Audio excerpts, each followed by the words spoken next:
Okay, let's do the thing. I'm excited to finally play as Galeb. I keep calling him Gabriel because I want to call him. I keep calling him Gabe because I want to call him Gabriel, but that's definitely not his name. But anyways, I'm excited to finally play. So let's do the thing. While I was editing part 2 of scene 1, I remembered that Leisha had commented that Osborne has a thing with memory charms or memory spells, and I'm wondering if that's going to play a role considering what what's his face said about Leisha Underwood. Underwood had commented that Leisha has memory problems, and I'm wondering if Osborne's control or interest in memory stuffs. Mr. Underwood, I'm sorry, but my instructions are clear. You little shit. I'm just following orders. You have no idea what's at stake. What's at stake, Osborne?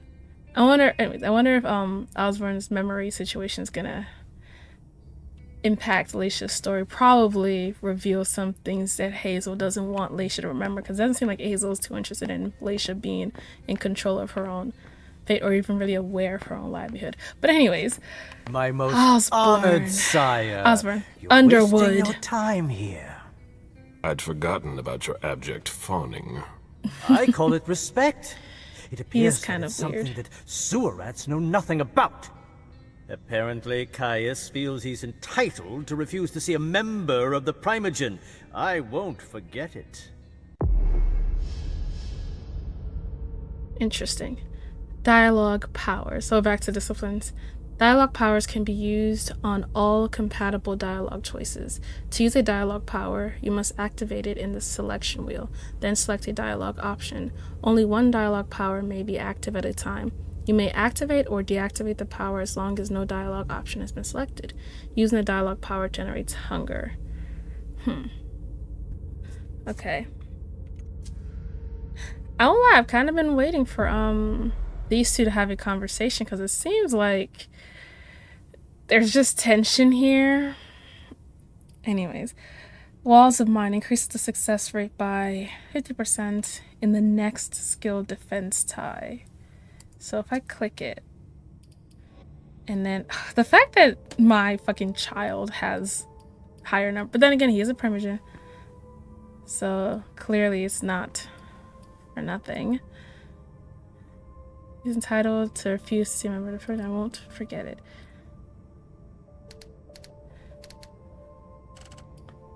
He seems tense. Bruh, why is this only 25%? And then this one is 47%.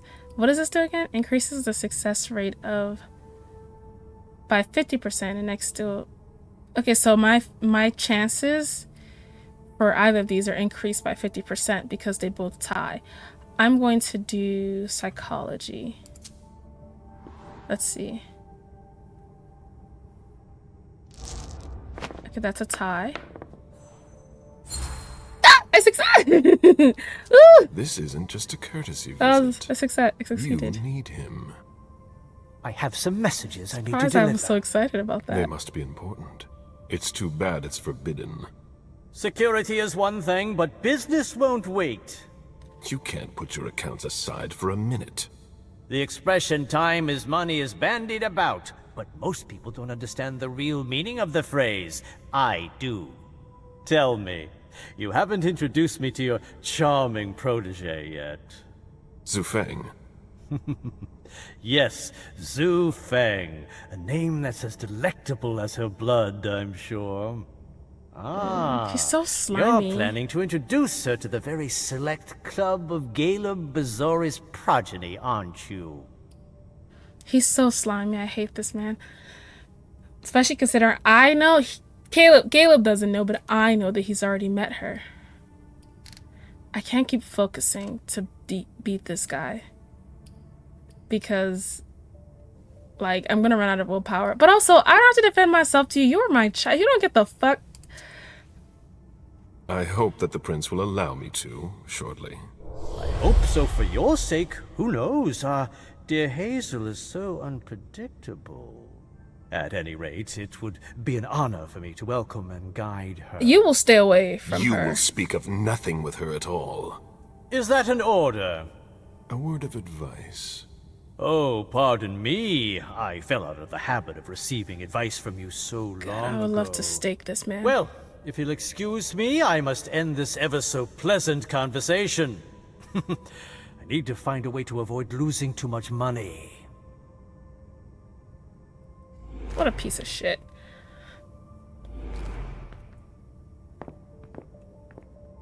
I hope Sufang knows better than to hang around with him. I don't have any attachment to her, but I like Galeb and Galeb likes her, so I suppose. Let's see. Back to the reading, because what are we doing in here if we're not reading? Okay. I haven't met Osborne, and I don't know if I'm going to anytime soon, so I guess I could probably go ahead and read his now. I haven't met Dunham either, so I'm gonna start with Dunham and work my way up. Okay. Oh, is that what he looks like? You know, that is not what I expected, I'm not gonna lie. Judging by the way his room looked and some of the artifacts he had in his room, I guess I was expecting a different type of... Anyways, Malkavian. A Malkavian psychiatrist. Doesn't that just seem like an oxymoron? Is that just me? It seems like an oxymoron. Okay. Okay, my bad. Date of embrace, 1897, 10th generation, sire Biltmore. Sounds like Baltimore, kind of. Child Halsey. And Leisha. Let's not forget. To preserve the masquerade. Okay. Anew on life. To preserve the masquerade, Richard declared his death in 1902 in Zurich. He moved to France, where he continued practicing psychiatry in a number of hospitals under the name of Dr. Richard Dunham. In 1920, he relocated to the lunatic asylum in Braun, where he met a young French patient who would serve as a catalyst for a revolution in the way he viewed his psychiatric research. It was in order to save this patient and her daughter, his most precious research subjects, that he arranged their departures for the United States in 1939. I don't like him referring to Leisha as like some kind of experiment. Also, I did not know Leisha was French. I should have known that because it's probably in her bio, but I wasn't paying attention. Also, her bio is very difficult to read because she clearly doesn't actually remember much. Anyways, back to the bio. The Malkavians, in exchange for his services, aided his escape to Boston, where they held a powerful domain. Upon their arrival, Richard boasted his research to Quentin King, the Malkavian prince of the city, and introduced him to the two patients in his care, Leisha and her daughter Halsey. The court was not as fascinated as he was by the abilities of Richard's two patients, and in particular, Leisha's visions. Her gift allowed the three of them to benefit from the interest and protection provided by the prince, who saw Richard as the greatest psychiatrist of all time, the one who would usher in the era of the children of Malkov. Oof. Promising research. In 1950, Richard exhibited his psychiatric research on the resonance of vessels, which earned him the support and recognition of his peers. He experimented on the vessels using chemical cocktails in order to significantly amplify their resonance. His experiments were a success under the reign of Hazel Iverson, who immediately realized the incredible opportunity this presented for Boston. If she could maintain the properties of the enhanced blood in containers using magic, she could corner the blood market and, more importantly, leave her mark in history. The prince gave Dr. Dunham the means to carry out this research and began to negotiate an alliance with the Hartford Chantry to get the help of the Blood Witches. Richard, however, only looked after his own interest, to advance the psychiatry of the children of Malkov. To do so, he must satisfy the prince, but he must also protect his most precious subjects of study, Leisha, from the prince's ambitions. I hate the way it talks about Leisha. Member of the Primogen. Anyways. Deneb, Osborne. Oh, Tremere. Okay, let's go. Okay, Osborne's out here looking suave. Look at that suit. That's a nice ass suit. Look at that. Looking nice in that suit. Let's go. But no, Osborne's out here looking cool, like someone's cool grandpa. Let's go. Deneb Osborne, regent of the Hartford Chantry. Clan Tremere, date of embrace 1909, generation 10th, sire unknown. Sleight of hand. A popular magician at the turn of the 20th century, Deneb practiced his art in the most prominent galas of the United States. His talent for prestidigitation, which I know to be... I know that I've always known the word, but I know it now more as a spell than D&D. His talent for prestidigitation took him to the old continent where European audiences went wild for his tricks and his personality. A charming and intelligent man, his taste for illusion ultimately attracted the attention of his future sire, a young warlock from a local chantry who presented himself as one of his most staunch admirers. After a number of encounters and discussions, Deneb was offered the embrace. He accepted without a moment's hesitation. Far from renouncing his calling, Osborne took advantage of the powers that his new condition offered to expand his activities. Having completed his tour of Europe with the blessing of his chantry, he returned to America with success and acclaim. He was rumored to have real magical powers. He ended up joining the Burnham Circus. Burnham and Bailey? Burnham Circus, seeing the crowd as a cunning and discreet way to blend in while satisfying his hunger. That makes sense, actually. New perspective. His notoriety left him to meet one of his clan brothers who, in the privacy of his dressing room, made him an offer he could not refuse: access to important occult knowledge in exchange for his loyalty. Drunk with curiosity, Deneb agreed to abandon his nomadic lifestyle for the protection of the Hartford Chantry. He faked his death by setting fire to the circus and left for Connecticut. Bruh, just because you gotta die doesn't mean you gotta take the whole damn circus with you. Fuck. His first years in the Chantry proved difficult, but Deneb endured. His insatiable thirst for knowledge and his respect for the hierarchy eventually opened the door to higher circles for him.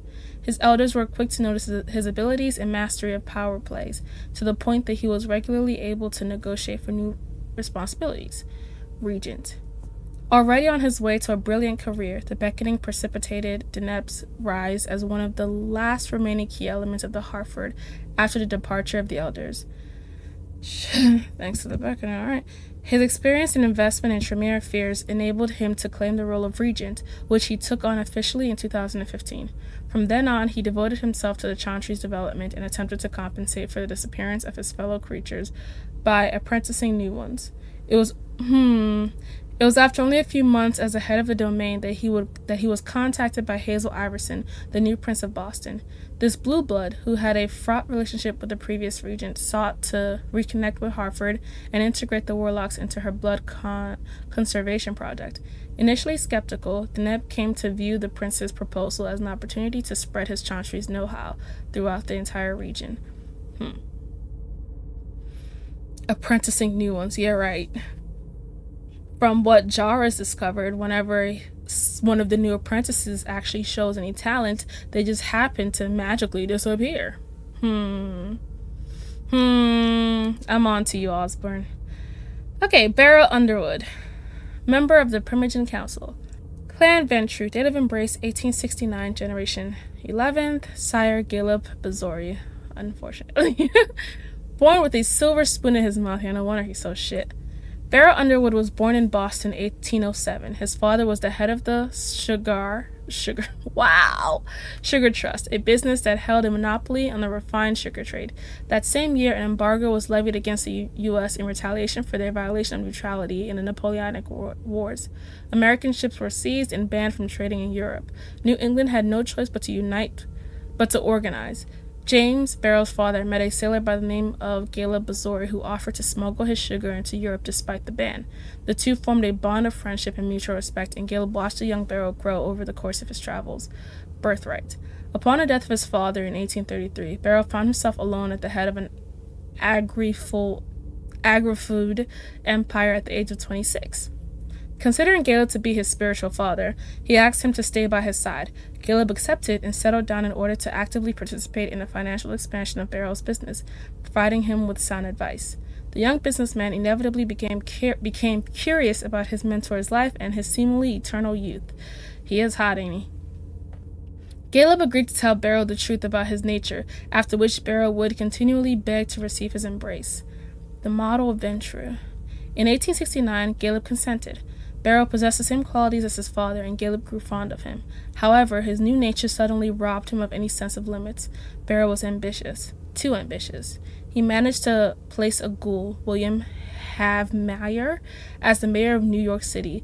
Through his family, he created branches throughout England. Wow. Through his family, he created branches throughout Europe, which placed over half of the world's sugar industry under his control in only 2 years.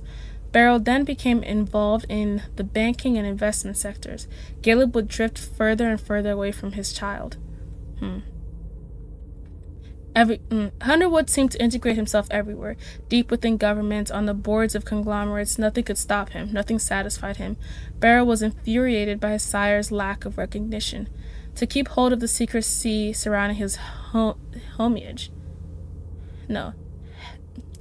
hegemony. Wow. To keep hold of the secrecy surrounding his hegemony, Berel ordered the assassination of... Oh! This fucker! Hold on. Wait, let me... Fuck it. Whoa! Okay. To keep hold of the secrecy surrounding his hegemony, Berel ordered the assassination of Hazel Iverson's father, thus cutting off a bargaining rivalry. Prince Maker. What he did not know at the time was that he would eventually support Hazel Iverson's rise to Prince of Boston soon after the disappearance of Quentin King. Although Galeb was his first choice, Galeb's refusal forced Berel to revise his plans, so he opted for a young woman who was both ambitious and easily manipulated. Unfortunately, the puppet turned against the puppet master, and Hazel proved to be more difficult to control than expected. Worse, she earned Galeb's unconditional loyalty.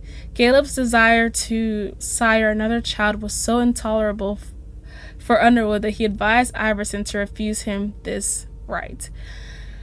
Whoa! Okay, first of all, Underwood, we already know he's obsessed, but like, fucking hell, dude, you are obsessed.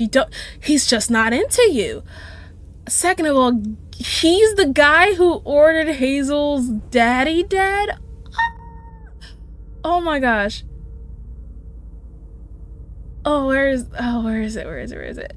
She naturally drew the attention of investors who went so far as to assassinate her father in order to undermine her.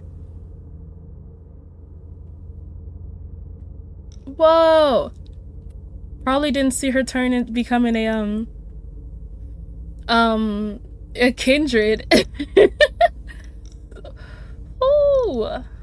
This guy is slimy. God. The shell really does represent the soul. Look at him. This man is slimy. Oh, that was a bit of a jump. Okay, I want to see if there's anything in here about resonance, because I don't think so. Because even this talked about Dunham being responsible for like the research into resonance, but like substance, a source of blood for sustenance or pleasure, primarily mortal. Blush of life. What is this? Blush of life. Unless intentionally brought to a semblance of life, the body of a vampire is functionally dead. Undead signifies its presence in pale or ashy skin. Cold flesh and a lack of breath, except to speak or heartbeat. By sending their blood through the dead capillaries of their skin and into their shriveled heart, a vampire can appear completely human for a night, including but not limited to a heartbeat, body temperature, and breath. The vampire can even pass a cursory medical examination, though they still fail more intrusive screenings for minute tells, such as the absence of intestinal flora. Intestinal flora. Is this the same thing that allows them to fuck? I know. Okay, look. I brought this up in Bloodlines, and yes, in like episode 2 about how I felt it was a bit unfortunate that like vampire, you get to live forever, you can't even do one of the more fun things unless you're ace. In that case, this does not apply to you. One of the funner things to do as a human being. And then I looked it up and it was like there is actually a way for you to have sex. But then it also seemed kind of like not really something that anyone's too eager to do. Like, so I'm like, is it even enjoyable at that point, or is it just something you do in order to pass the time or convince someone that you're human or whatever. But I still don't have like a solid response on that. And I know for some people it's like, why do you care? It's not that big a deal. It's just look, everyone has their priorities, and in my life, I'm just like, if I were to be kindred, like look, as a woman, we already have to deal with the fact that like the average woman, like majority of women don't, well, maybe not so much these days, but like a good chunk of women have never had an orgasm. That's already our reality in human life. I feel like it's not fair to then take that nightmare and cross it over into eternity as well. That just doesn't seem fair to me. So I'm just like, personally, I'd be a little irked if I, like, you know, if I'm just orgasmless, both mortal and immortal. Like, Look, it's on my list of what counts as it's on my list of the pleasures of life. And if I have to sacrifice ice cream and chocolate and a cappuccino, you know, if I have to sacrifice these like enjoyable things in life, I know everything I just listed off was food. Mind your business. Hot chocolate on like a winter night. Honestly, it's the small things. But like, if I had to sacrifice those things because I can't fucking eat regular food and enjoy myself, I feel like it's not fair to have to sacrifice sex as well. I think like you're taking too much, you know? Leave me some things. And if I'm not even like default granted youth and beauty, like, it seems to me like this whole kindred thing is just losing the things that make it worth it. Just little, but you get powers and eternal life. Who wants to live forever? You don't really need like. I want to be able to take more things over. I'm not guaranteed hotness. I'm not guaranteed like body yaddy yaddy. And you've also taken away my ability to enjoy food, and now you're saying to take away my ability to enjoy sex as well. I feel like it's not fair. And it's just becoming less and less like of a good deal. But anyways, honestly, the more I think about it, it's like the only real pro is eternal life, and that's if you want that. If you don't want that, then there's nothing about being a kindred that's actually that appealing.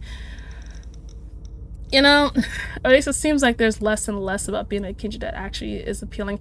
I'm not reading about the Camarilla, whatever, because I already know what I need to know. And I feel like this really is just for if you're interested in the history, and I don't think I need that information for this playthrough, like the deep history for this playthrough. But I mean, I might read it for fun during editing. So I did say that I was just going to read it during editing, and you know, but then I was reading it during editing and I was like, actually, this is phenomenal. Let's read this. So I'm going to read it now. And yeah. Camarilla. During the early Renaissance, vampires created the so-called ivory tower to hide the kindred from the mortal inquisition. It has become one of the most powerful secret societies in history, subverting and infiltrating governments, corporations, organized crime, and mass media. Organized along feudal lines with princes ruling over the vampires of a city like dark lords of a bygone age, the Camarilla combined civilized order and ruthless cruelty. The Camarilla is the most widely influential organization kindred history has ever known. Its stated purpose is to preserve the masquerade, an elaborate veil of deception pulled over the eyes of the living to hide the existence of the kindred. But the Camarilla is so much more. It is a conspiracy to preserve the power of the elders, an undead secret society influencing global business and politics, the closest thing most kindred have to a system of government. The sect maintains a fierce moral stance on preserving humanity in the face of the impulse of the blood. Impulses? In the face of the impulses of the blood, seeing themselves as the shepherds of the blind human throngs, simultaneously morally superior and inferior to their short-lived subjects. The sheer age, power, and wealth of many Camarilla members and the recent exclusion of the anarchs from their ranks makes the sect distinctly upper class. These are the monsters that hide behind $5,000 cocktail dresses, meticulously tended stock portfolios, and havens guarded by blood slaves in private security uniforms. They are the 1% of the 1%, and they hunger for more. Their pawns are placed in banking and in Congress, making deals and passing bars. They are masters of disinformation, propaganda, and blackmail, never leaving a loose end untied for long. These nights, there is a lot of tying to do, but the Camarilla does not hesitate to lay ruin to human lives and kindred unlives to protect the secrets of their influence. A Camarilla city is run in the fashion of a feudal court, even if their gatherings may look like slick boardroom meetings or rough gatherings of criminal cartels. The hierarchy is absolute. At the top we find the prince, a creature impressive or cunning enough to be acknowledged as the absolute leader of their domain. Below them are the members of the Primogen Council, representatives of the major Camarilla factions in the area. Whether they are clan elders or a gathering of those who hold the largest hunting grounds, they speak directly to the prince who will do best by listening to their advice. More than one lord has been ousted by their council. Some princes choose a senestal? I'm thinking sentinel, but that's not what that is. Who acts as a personal advisor or replacement when the prince is unavailable. When needed, the court gather in secret sanctuaries known as asylums, often changing locations to maintain absolute privacy and using a myriad deception to hide kindred affairs from mortal scrutiny. Asylums accommodate feasts, ceremonies, negotiations, and heated debates protected and directed by the keeper and their heralds, also known as harpies. One may... So that's what April is. Okay. No, not April. Journey. Journey's a... Journey was a harpy. Is okay. I think, because Mem said, but you're a harpy, so I'm pretty sure that was Journey she was talking to. One may be hidden behind the dark rooms of an upscale fetish club, another in an otherwise unusual nuclear bunker, a third in the Guggenheim something collection at night. Order in the domain at large is maintained by a sheriff. Guardian? I don't know if that's a type or not. Constable, or whatever law enforcement type is used locally. They are usually more hitmen than cop, and summary justice tends to be the norm, as the Camarilla frown on modern ideas like due process. If you get dragged before the council to plead for mercy instead of chained beneath a sunroof, you've been lucky. So I felt like it was worth reading that, because first of all, whoever wrote that fucking did their job. They came into work that day and said, "Oh, you want me to break down the camera? Got you. Hold my cold brew. I'm gonna be in this room for the next 6 hours just busting it." And they did a phenomenal job. Cause that right there, that was poetry. That was so well written. I was reading it and I was like, oh my god, this person's eating. Like, this is not. Ooh, me personally, I've been reading above my grade level since I was in elementary school. I love a well-written anything. Aside from actual poetry, funny enough, I'm not a huge fan of poetry itself. But I love a good narrative. I love a well-written storyline or explanation or whatever. Something that doesn't just explain something, but does it so passionately that it takes form right before your eyes. That was beautiful work right there. And that was so good. And I love just like the way they added in there, like the Camarilla isn't just, I lost my train of thought. The way they added in, like the Camarilla isn't just the government like you humans do with your Senate nonsense. No, these fuckers are in corporations, all right? They're in your government, they're in your Congress, they're in your corporations, they're in your enforcement, they're in every part of your existence, to the point where it makes you feel, and they're the 1% of the 1%. So not only are they in everything, they're also some of the most powerful and wealthiest people that exist in your realm of reality. It really makes you feel like if the kindred ever did come out, you could not get rid of them because they're too intertwined in society and every level and aspect of society, that to eradicate them would be to fuck yourselves over. Like the economy would crash. Like that's how this is written, that not only are they so vital and important in a kindred society, they share that same level of importance in the kind society, but on a secret level, so you don't even know what's happening. Beautiful work. Okay, back to the thing that we're supposed to be doing. That's good. Back to the thing.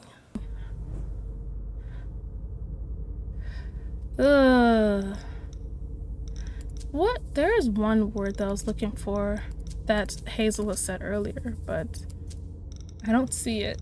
Acily, something like that. That one I would like to get like a proper definition of that word. But what I was really looking for was resonance. The mortal gains a smidget of power of a true vampire. The Vita consumed not only brings a rush, but also a rest aging process. The effects are temporary, however, and if weaned off vampire blood, the mortal deteriorates rapidly as the years catch up with their halting age. Vampires use ghouls as retainers where loyalty outweighs keeping the masquerade. That is I think this is a very unique side effect, because it's like you could also just be a ghoul for the rest of your life and never have to worry about actual immortality or the being a kindred. But they're basically saying, like, we can give you this, but there is a catch, which is that it becomes, in a way, addictive. Not addictive like you need to have it, but addictive as in, like, if you stop, there will be consequences. I think that's an interesting catch to ghoulery or whatever. Yeah, so I haven't really found anything about I know it was described earlier, but if it was just described and left, I would just chopped it up to a gaming mechanic. But seeing as there's like a whole paragraph in this dude's bio about resonance, makes me more interested in it from a lore perspective. Last thing I want to read is Diablerie, just to make sure I got it right. Amaranth? Archaic. An act reviled by most vampires, Diablerie involves drinking another vampire dry, ingesting not only their blood, but their very essence. Vampires with a religious bent speak of consuming this victim's very soul, and those who can sense auras can clearly see the stains afflicting the perpetrator. Oh, so your aura gets stained when you drink a vampire dry. What about when you drink a human dry, huh? What are we? Are we just meat bags to you? Yes. Well, actually blood bags, I guess. Okay, I've done my reading. Back to the game. Whoa. Alright, I believe, is this the cave? I think this is the cave that Abby was talking about earlier. I got no deduction. Nothing. This is a handwritten list. These names sound familiar. But I can't read them. Boo! Okay. I would love to read that list. I wonder who put it there. Get out of my... Mr. Bazori, can I help you? I need to see Kaius. He doesn't want anyone to bother him. I will beat your ass. Prince's orders. I see. He's holed up in the server room. You'll need a pass to get in. There's one on his desk. Thank you. Surprised Underwood didn't just use that same bullshit. Can I... Try not to take too long. I do whatever the fuck I want. Let's do a quick walk around. There's Kaius. I do like the things on their doors. It's very nice. 10-year report on mortal evolution and environmental degradation. Pollution and environmental degradation are some of the major problems. Were you able to reach your contact? Do you mind? No, I'm trying to read. Nothing. I don't like this.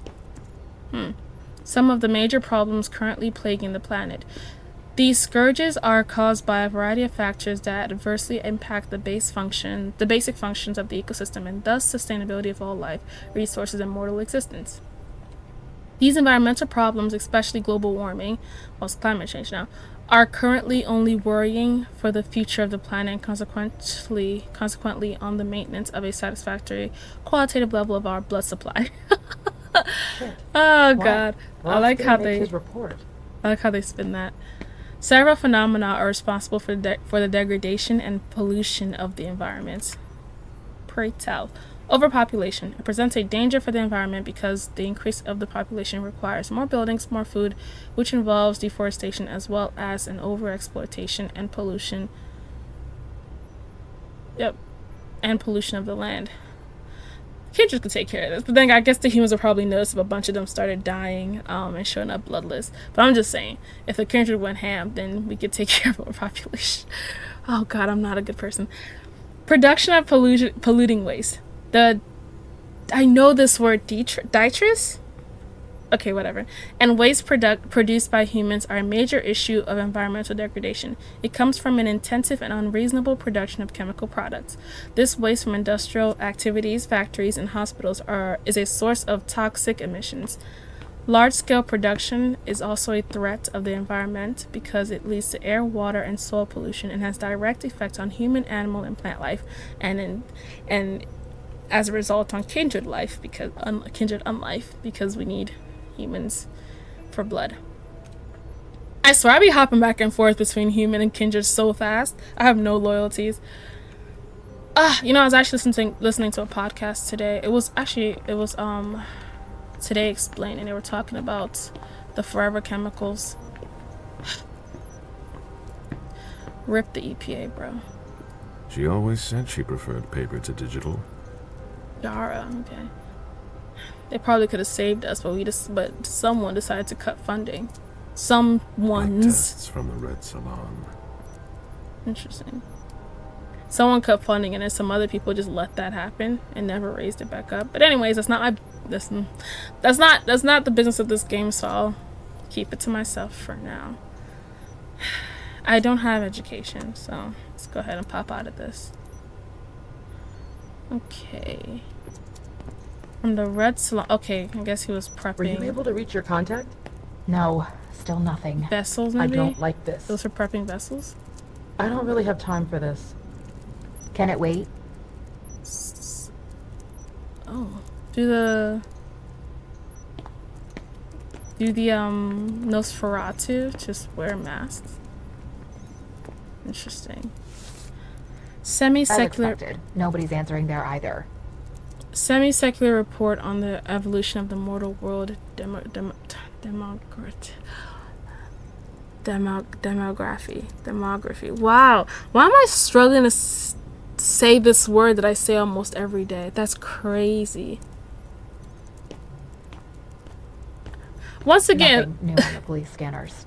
They're always one step behind. Keep it up. okay, because I usually say demographic, and I rarely say demography. Demography? Once again, all indicators are positive regarding the global population. It has doubled since the last census, If which is only a Miss major... Story were here. So I will shoot you. Which is a major bright spot. However, it should be noted that this concerns mainly the megalopolises? The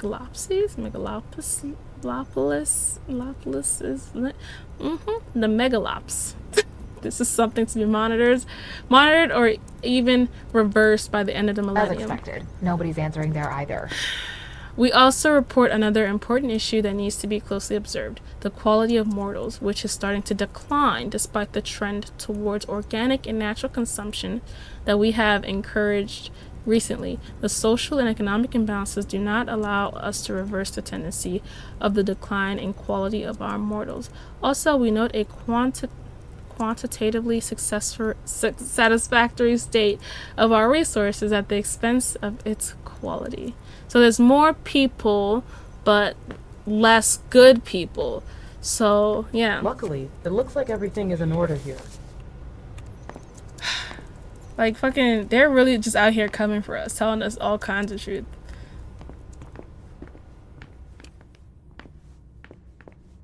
Server room. If I can do anything to help, let me know. Good evening. Interview room. You put quotes around that. The prince wants this floor under surveillance. I'm carrying out orders. Okay. This game is letting you know, it's like, yo, the humans are not quality anymore because of the environment, and y'all are fucking up our food supply. That's all it is. It's just, hey. Kaius' office. The key card must be in there. It's all literally just like, hey, humans, you guys are fucking up the food supply. That's all I just read.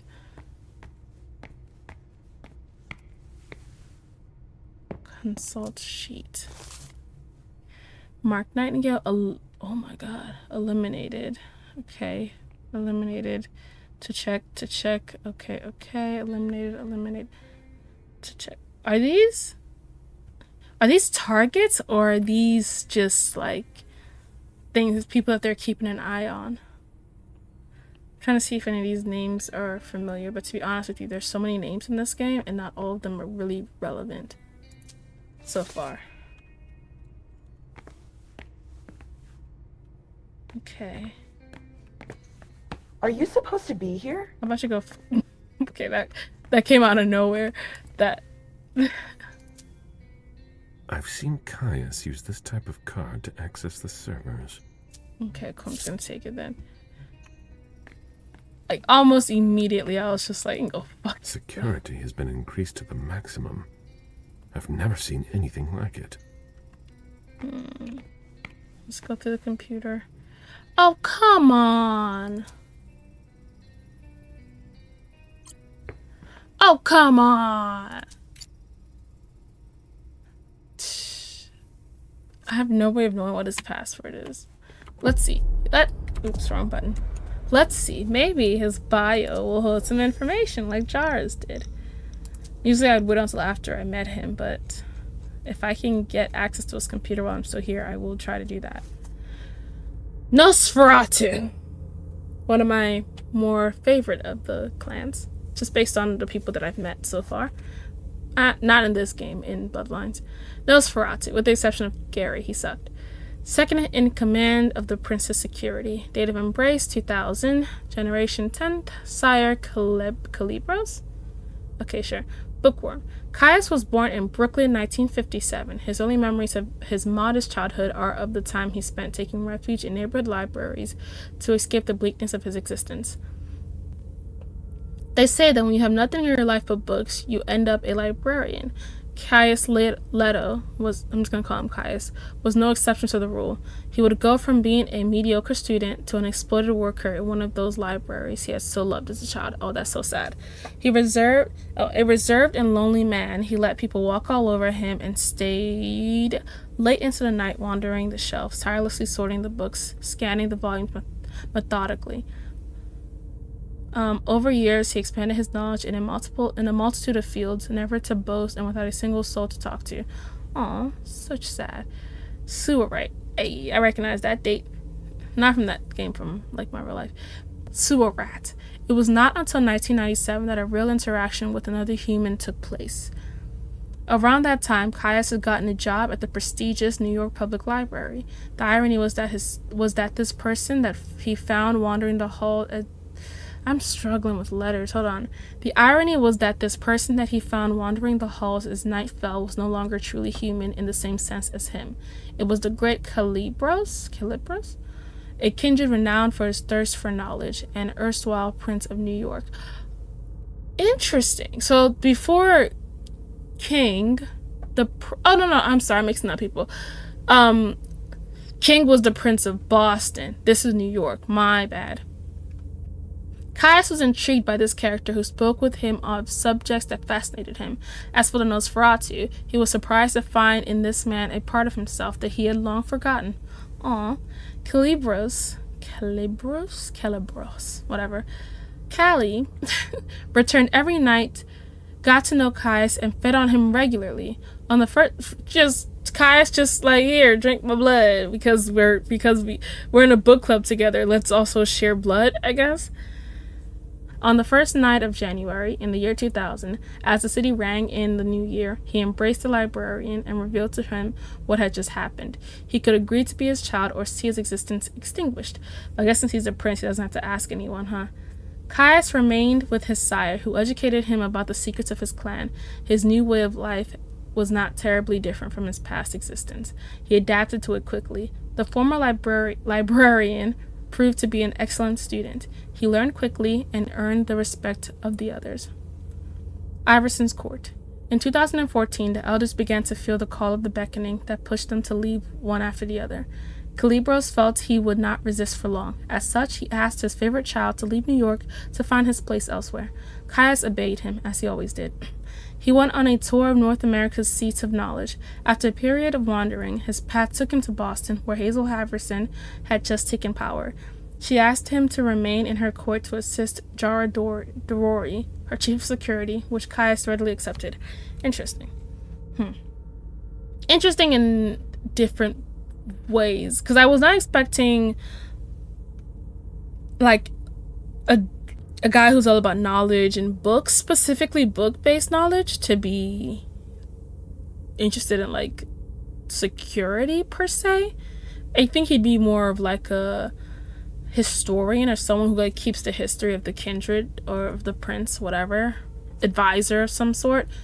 I'd expect like someone in security who's also related to knowledge to be more of like a spy type character, like Jar, for example. But I guess, you know, diversity is the spice of life, which is not how that saying goes, but that's how I said it today. So we're going with it. I'm going to try to pick up important dates. Let's see, 2000, 1957, and 1997. I will start with 1957 because that's the one I know I'm going to forget. Okay. 1957. Nope. 1997. 2000. Fuck! So maybe the date isn't here.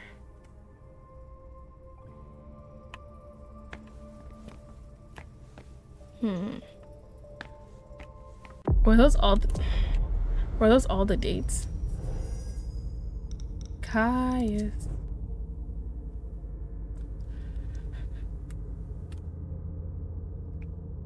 No, there's also 2004. I mean 2014, so I guess I could try that.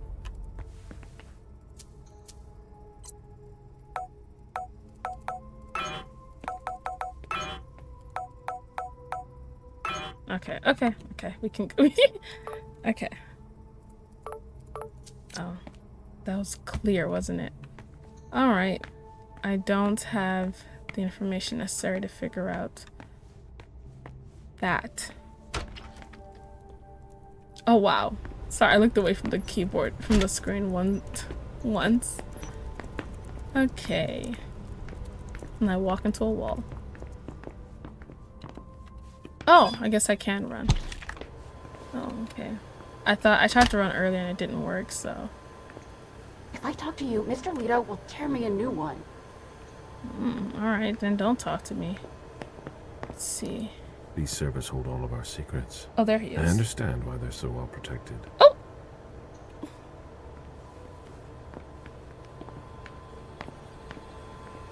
I'm gonna talk to him. I just wanna, like, see if there's any other stuff. I thought that was another one over there.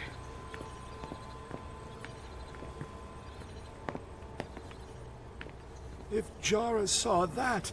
A list of ingredients and But so side far, we're effects. doing all right. Interesting. Go figure I won't be able to just get into the server. Right, we can run now. Alright. This is another person. Oh, hello. I don't think I'm the person you need. You're not. I just want to say hello because I'm trying to be polite. Oh, point of no return. Oh, I'm so sad I can't, like, hack all of that shit before, but, like,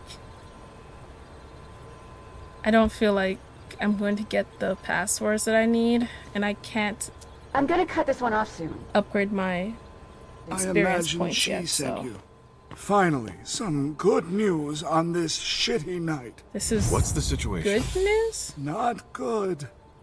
Not good at all. The prince needs more than that. I hope you've got it. You want details. I would like that, yes. Can he tell me more about what happened? That's what I really want to know. So let's start at the beginning. Hopefully I get to Tell me ask what all of happened. them. Everything was going as planned until 11:10 p.m. The prince's child, Miss Sellers, contacted me. 11:10. The Hartford Warlocks had just arrived. That's the last time we heard from any of them. Less than 20 minutes later, we received the code red, just as we were leaving to join them. They were supposed to, if I remember correctly, 11:30 was when they were supposed to arrive. Fashionably late and all that. I'm trying to think. I'm trying to think about like when I was in the archives. I'm trying to think back when I was in the archives. And I was looking at like the old invitation and schedule. Was there anything in particular that happened at 11:10? I don't remember.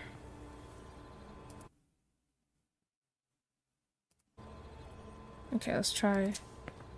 Who sounded the alert? A man named Wu. Ever heard of him? A retainer. One of Jason Moore's bodyguards. Jason Moore. That's Moore, Underwood's. The asset manager. Underwood's What was he person. doing at the unification party? He was supposed to answer technical questions about the financial viability of the agreement. Moore is good at hiding our kind trafficking. He's one of them, after all. I have reason to believe that he is Underwood's ghoul or some, maybe, possibly. I know he definitely works for him because he got him that report on Zhufang. Kind trafficking. I don't. The way they word things. And you're the one who received the code red, personally. It arrived directly. Here. It's authentic.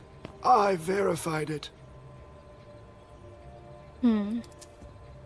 Anything that could be of interest to the prince? I'm working on it. Jara Drury is the expert, not me. If only she was here. Where is she? Let's start from the top. Any movement with the Anarchs? As usual, they're keeping their distance. You know it's always a pain in the ass to locate them. Any word from Hartford? Do you think it's them? It would be ill-fated. I doubt it. I knew we should never have trusted those damn warlocks. Relax, Kaius. Let's not jump to conclusions. Any sign of Jara? Nothing at all. And that's not good. According to the protocol, she should have been there early. If they got hit, she would have been first in line. Interesting. There's one thing we haven't considered. The Crimson Oaks. Crimson Oaks. It's so nice to be like an intelligent. I'm sorry, but after MM's like 0 out of 1 in education, it feels good to be smart about something. They were behind the Quincy Market attack, weren't they? I don't have any proof. We just caught a thin blood who wanted to trap the prince, and who told us about them. Apparently they're new in town, but Miss Drury thinks he's giving us the runaround.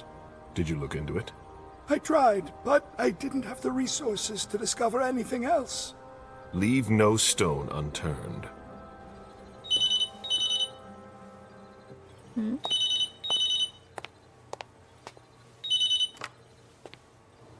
Hello? You. It's about damn time. Is it Jara? Shit! What? You're... Hello? Damn it! I lost them. Yo, who's Who the was voice it? actor for Caleb? Whoa. For Kaius. Oh, the one who rang the alert. Shit. Now it's just ringing. What did he say? The party was indeed attacked. Holy shit. Apparently it was a real bloodbath. He and James had just enough time I think to the get voice actor is more very out. fitting. They're stopping by his place to pick up some sensitive documents. And then what? Are they coming here? I don't know. We got cut off. Then Call it him seems back. like I know where I'm I'll going. inform Hazel. Well, at least someone needs to go and like cut them off, like meet them. But yeah, no, Kaius' voice actor also solid. This is a critical moment for us. I have summoned you here tonight to organize our reaction to an imminent threat. What threat exactly? We've got no reason yet to my think. gosh, shut the I'll slit your throat. Yes! Yes, Delson! Excuse me. Careful, Hazel. How dare you speak to me like that? Yes, Delson! Enough. Beat his ass! I command you to be silent and listen to me. Yeah, be silent. So that's how it is. Do you want to fight That's about it? enough, Berel. Yes. Yeah, that's why shut it's your come mouth. to this. You would do well to listen to your sire. Before I rip We you a have new just one. been attacked. This is not a time for childish displays of discontent. Galeb, the code red was sent by Woah. Go to Moore's and find out what's going on. Aye, aye, As Captain. you wish. And bring more back to me. He was supposed to be at the party. I don't understand why he's the only one who was able to call us. I would like to speak to him very much. I bet you Consider would. it done. It's I trust you. done He yesterday. might be involved in this, so gather any documents you can find there that could tie us to him. Very You can well. trust me, Hazel. Delson, see if you can get Kaius to find us a new middleman in the cane business to manage our interests. I don't want to take any chances. Then, I want you to talk to everyone. Somebody must have seen or heard something. What clan is Delson? Dajan. Make sure all our defenses are in place. Yes, Hazel. You will go to the old Jefferson Library. What's there? That's where the Hartford Chantry calls home here. I gave them the building so they could have a base in Boston. I demand to take her place. Request denied. Yeah, fuck what you. Game are you playing, Hazel? It's so a bad. suicide mission. It's all right. I got this. I'm not made of sugar. She's not ready for this kind of Excuse mission. me. I should go with her, at the very least. No, you will remain here. MM goes alone. Why don't you send Dijon instead? Hilda, how about you shut up? Dijon has work to do elsewhere, and I don't need to explain myself. She really doesn't. If anything happens to her, I'll... Nothing. Hilda. You'll do nothing. A mem is not your prerogative at any time anymore. Which one of us are you planning to send to the party? She's already left. Let's go, Leisha. What? Who? Shut the fucking annoying Underwood. Serious? A few hours ago, she was snoozing behind locked doors in a psych ward. You're playing a dangerous game, Hazel. And she's gonna win it, too. Us, you would never have come into power. You've chosen the worst possible moment to turn your back on us. On the contrary, I find this moment very appropriate. I am the Prince of Boston, and you are the Primogen. I owe you nothing. Nothing. Delson, escort them out. The session is adjourned. You all have your instructions. I like Hazel. She's a bad bitch. I love her. All these Primogen out here talking about, so you should be listening to what she be. Y'all are so mad and salty because you don't own her the way you wish you did, bitches. Shout out to Hazel running shit like a boss ass bitch. I love to see it. Love to hear it. I'm here for it. I support her. I still do not regret sending what's her face Journey off because yeah, I stand by that decision. But aside from that, pro Hazel all the way. Hilda needs to calm down. Her and Underwood, their weird obsessions with their counterparts. Relax, both of you. But Hilda especially, Mem may have fucked up the first mission, but she got this. She can handle herself. And by her, I mean me. I got this. Relax, Hilda. All this mouth, y'all been broken up for how long? Get over her. Jesus, she's just not into you. And Underwood, I wish Delsa could have ripped his face off. Fucking just mouthing off, big mouth, like you run something. Sit your ass down. All of that energy. Okay, that's the end of scene 1. Galeb, Bazori, Ventru, Princess Quarters. The Boston court is in turmoil. A code red alert has been issued, which means a major crisis has occurred. Amem, Leisha, and Galeb are some. Okay, I already read all that. Why am I rereading it? Galeb, Chatterbox. Minus 10% success rate in intimidation tie. Oh, so now it's just a 4% intimidation because I didn't defend myself. Okay. I don't agree because I feel like Galeb wouldn't need to defend himself against Berel of all his fucking child, but sure. Fine. You learned why Berel Underwood wants to see Kaius. You could have learned more about Kaius Leto's investigation. I couldn't have, because I couldn't hack into any of the fucking computers. It's fine. It's fine. We live and we learn. That is the end of scene 1, I believe. I believe next is scene 2. I feel like scene 2's cutscene is gonna happen immediately after this. So I'm gonna stop this right here. This is gonna be a very short episode considering how these have been going so far. In comparison to the first 2, it's gonna be the shortest one, only because I want to keep the scenes endings clean. And I'm gonna start in scene 2 for the next one. And I know like immediately if I click continue immediately after this is gonna be the cutscene opening for scene 2, and I don't wanna start that. All right. Bye.